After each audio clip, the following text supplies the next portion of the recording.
I would like to ask that Islam preaches women's rights are equal to men. Why women should be in parda, and why there should be a segregation of men and women in this sort of meeting also?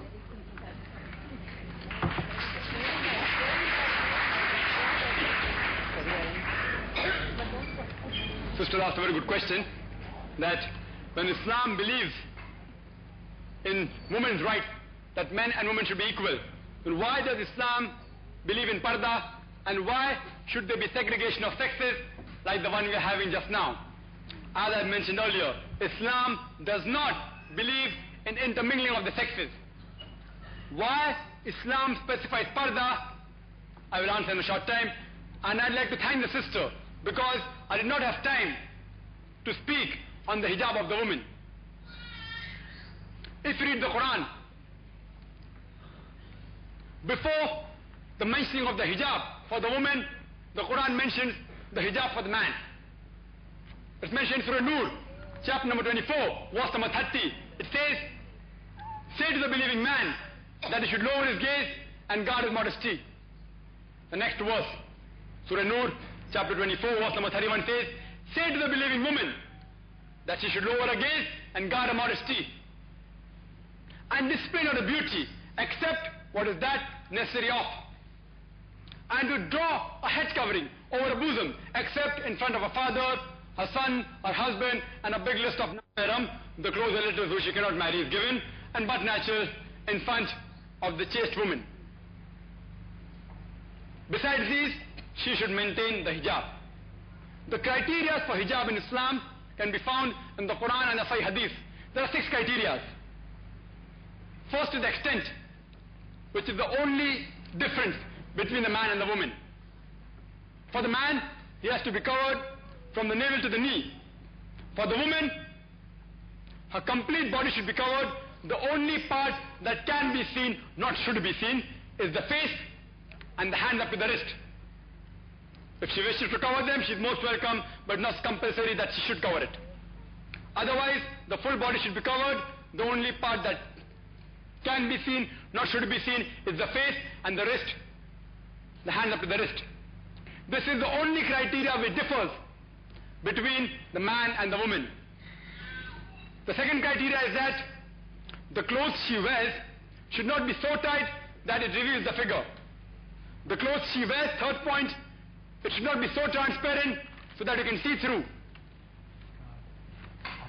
And the fourth point, she should not wear glamorous clothes, or he should not wear glamorous clothes which attract the opposite sex. The fifth point is that a person should not wear clothes which resemble that of the opposite sex. Like you find men wearing earrings. If you wear one earring, it signifies something else. If you wear 2 earrings, it signifies something else.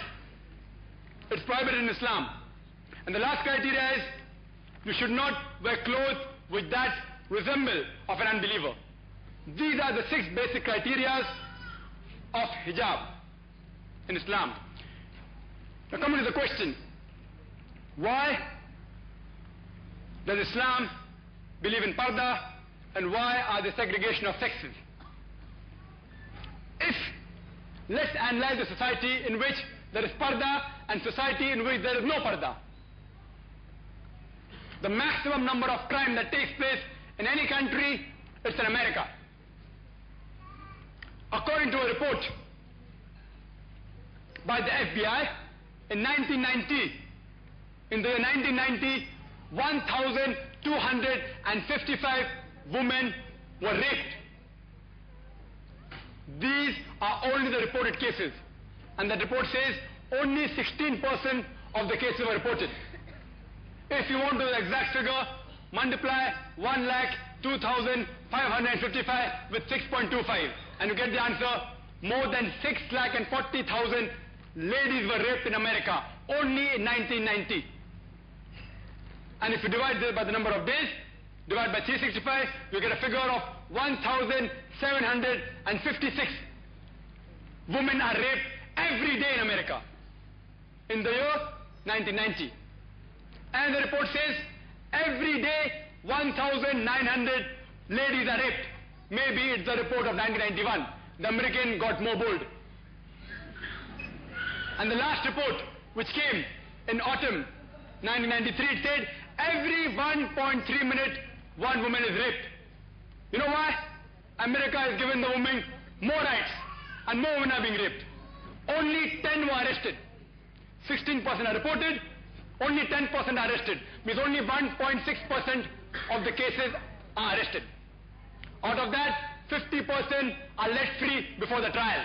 Means only 0.8% of the rape cases are held. Means if a man rapes 125 ladies, the chances of his being caught is 1. Who would like to try? 125 ladies you rape and you get caught only once. Out of that, 50% time you get a punishment of less than 1 year. Though the USA law tells you that for rape you have got a punishment of life imprisonment, but they say it's happened only the first time. He's caught the first time. Let him give him a chance. And a punishment of less than 1 year. Even in India, according to the National Crime Bureau report, which had come in the papers in the 1st of December 1992, it said that every 54 minutes, one case of rape is reported in India. Reported, no? Every 26 minutes, one case of molestation. Every 1 hour 43 minutes, one case of dowry death. If you analyze the total number of cases of rape that are taking in a country, it will be every couple of minutes, one case of rape. I am asking a simple question. If you ask every lady to do hijab, will the rape case in USA remain the same?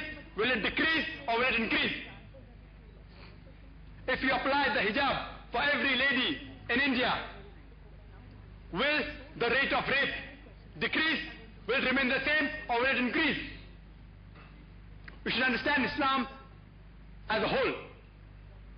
Even suppose after that, even after a lady does hijab, irrespective of a lady does hijab or not, a man is commanded he should lower his gaze.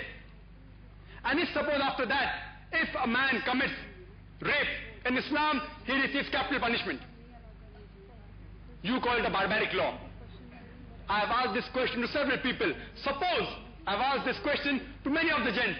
Suppose your sister is raped, and if you are made the judge, leave aside what Islam tells you, leave aside what Indian law tells you, leave aside what American law tells you. If you are made the judge, what punishment will you give to the rapist of a sister? And all have said, death sentence. Few went to the extreme of saying, I'll torture him to death. I want to ask you a question. If you apply the Islamic Sharia law in America, will the rape case decrease? Will it remain the same or will it increase?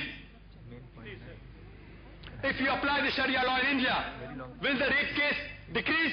Will it remain the same or will it increase?